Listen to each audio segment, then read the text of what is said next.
tem pontos específicos, né? Porque não é em todo caso que ele é utilizado. Então, vai muito também de quando você vai fazer sua construção, aquele velho dilema que a gente já falou várias vezes, mas que não deixa de ser útil ressaltar. A gente tem que fazer análise de solo, da planta topográfica, ver qual que é os materiais que estão ali para ver se esse ali é ou não a melhor forma de ser trabalhado o seu terreno. Aí nós temos os radieres estaqueados, né? Que neste caso o radieiro é apoiado sobre o solo e recebe o suporte tanto das estacas como do terreno. A diferença entre o radieiro estaqueado e os grupos convencionais de estaca é que neste o coroamento não está em contato com o solo, né? Aí nós temos aí várias figuras mostrando, né, os tipos de estaca, né, aqueles dos radieiros estaqueados, né? Aí tem a ilustração que mostra o grupo de estacas radieiro estaqueado com A, B e C aí, mostrando. Aí tem os tipos de estaca, né?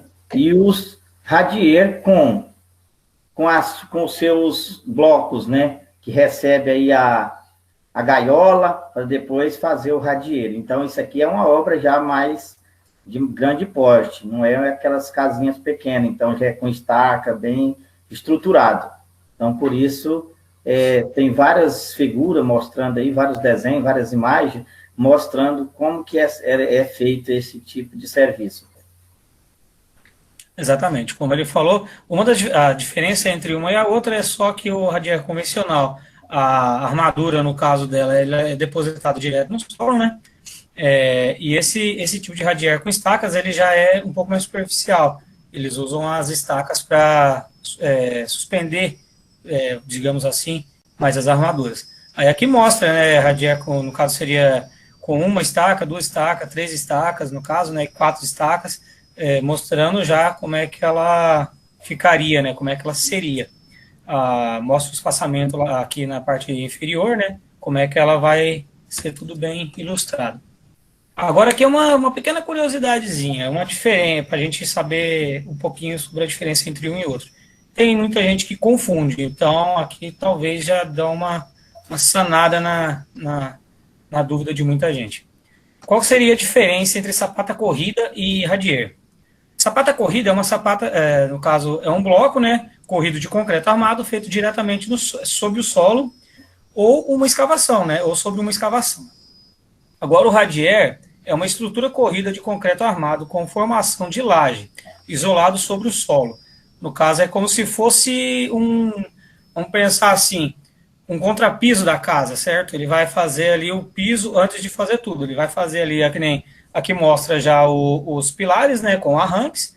Então, ele vai fazer ali a armadura, vai colocar a armadura completa sobre a superfície da onde vai sair a edificação e vai fazer a concretagem desse radier, que seria como se fosse um piso para antepor, no caso, a construção, né? Seria isso. Agora vamos entrar um pouco em tipos de sapatas. A gente vai falar sobre sapata isolada, sapata corrida, sapata associada e com viga de alavanca ou equilíbrio, né?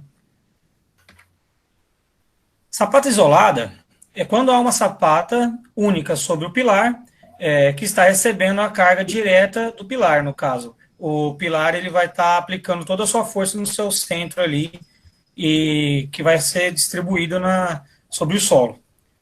Um elemento de fundação que recebe um pilar alinhado, geralmente de concreto armado, né, pode ter seção transversal, tipo bloco, portanto, frequentemente chamados de viga baldrame. Esses tipos de sapata alinhada normalmente são feitas embaixo de viga baldrame, no caso, né? Ela vai ser transpassada por cima. A sapata ela pode ter no caso, tanto a sapata única ali quanto a essa alinhada, né, que são vários tipos, ela pode ser tanto com o seu eixo em cima reto ou piramidal.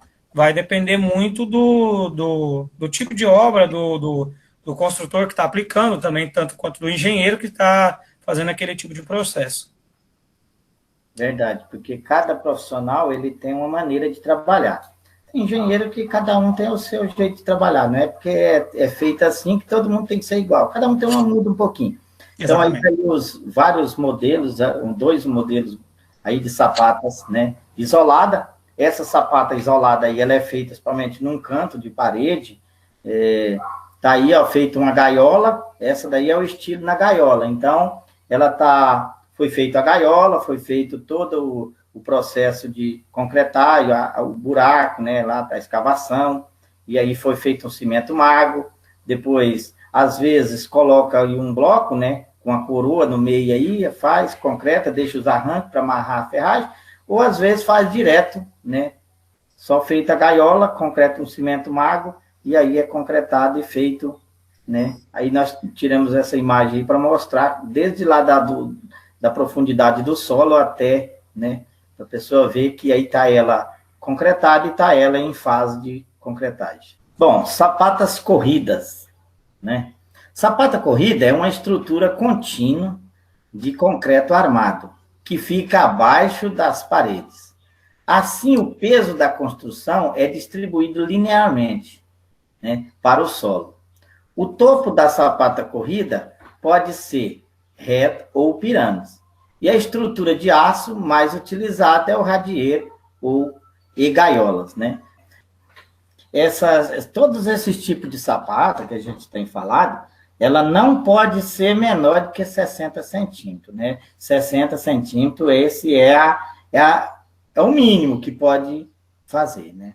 Aí, porque se você fazer menos, aí ela já não é mais uma sapata, ela se torna só um bloquinho, ou então se torna só uma coluna, porque aí ela já perde a essência do que é a sapata. Então, a sapata normal é de 60 centímetros para cima. Exatamente. Seria 60 por 60, né? Normalmente o pessoal faz 60 por 60, no caso. Já, Seria que tem a altura também. Tem muita a gente que altura leva em geralmente consideração pode só colocar as até meio laterais, metro. né? Não, Oi? pode colocar até meio metro, né? Meio metro. Exato, exato. Aí se você fazer abaixo disso, pode-se colocar que seria só uma broca, né? Que vai estar suportando ali.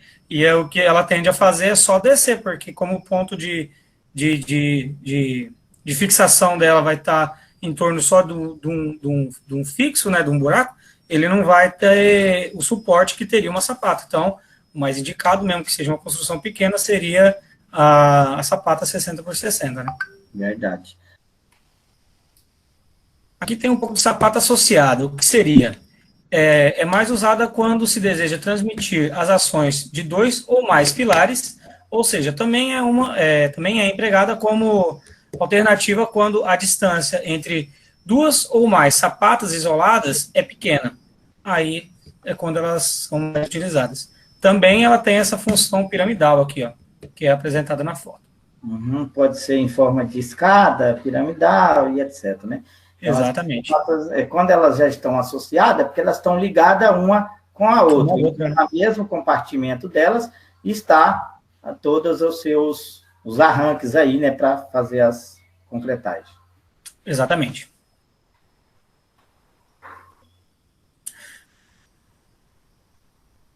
Sapatas com viga de alavanca ou equilíbrio. Aí, né, tem aí uma estrutura que auxilia na distribuição de cargas nas fundações, seja ela profundas, né, estacas ou rasas, sapatas ou blocos. Quando um pilar fica desalinhado do centro da fundação, as cargas que serram depositada nesse pilar não será distribuída corretamente no solo, né? Então, aí nós temos aí o desenho aí mostrando, né, as cargas dos pilares, do centro do pilar, o centro da formação, né, e a extremidade, né? Aí temos as sapatas e as vias lateral dela. Então, nós temos uma planta, né, com a viga de alavanca, né, que é essa viga de alavanca que vai dar suporte para esse pilar que vai ser erguido aí, né, nesse canto dessa sapata, porque isso aí vai dar o quê? Ela não vai ficar o peso só na ponta, ele vai distribuir esse peso nessa viga de alavanca, e é uma sapata menor e uma sapata maior, então vai dar o quê? Uma sustentabilidade aí para que a obra fica dentro dos parâmetros, né? Exatamente. Isso aqui é basicamente uma forma de distribuir as forças, né? Uma forma diferente de fazer a distribuição de forças. Como o colega já falou, se quando você aplicar um tipo de sapata dessa, no caso de alavanca, ou seja, equilíbrio, né? Se você aplicar ela incorretamente, fora do projeto, e na hora de você aplicar as vigas, as paredes, ou o que seja, né? No caso, você dá continuidade na sua edificação, se ele tiver desalinhado e o pilar ficar fora do local, as forças que nele seriam depositadas vão estar sendo depositadas em outro. Então, tipo assim, se ele foi demarcado para sustentar a carga X e o outro foi demarcado para sustentar a carga Y, aquele outro que foi demarcado para sustentar uma carga Y, ela não vai suportar o peso, porque ela vai estar, além da carga que ele já foi projetado ali para suportar, ele vai estar suportando também parte da força do outro. Por isso, né, que que acontece nessas obras com a patologia, porque às vezes Exatamente. a distribuição não está adequada e aí aquele pilar está subcarregado e aí ele vai subcarregar, o que vai acontecer? Vai acontecer a patologia aí, né? Vai vir trincas, rachadura e às vezes até um desmoronamento, depende Exatamente. Bom, seria isso aí, o conteúdo que a gente tem para apresentar hoje.